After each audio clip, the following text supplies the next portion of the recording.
What's up guys? So today I'll be showing you how to factory reset your Amazfit Bip 3. So to factory reset your watch, simply go to the menu and then scroll and find settings. Tap on it.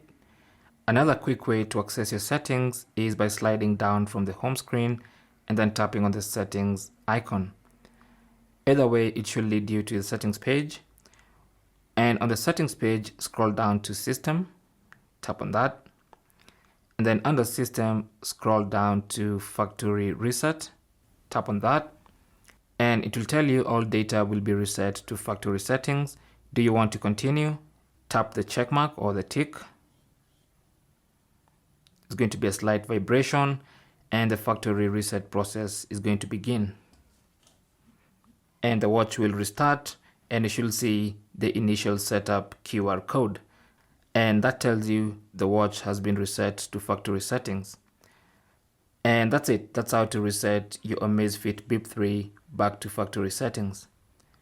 Thanks for watching. Leave your comments and questions down below and good luck.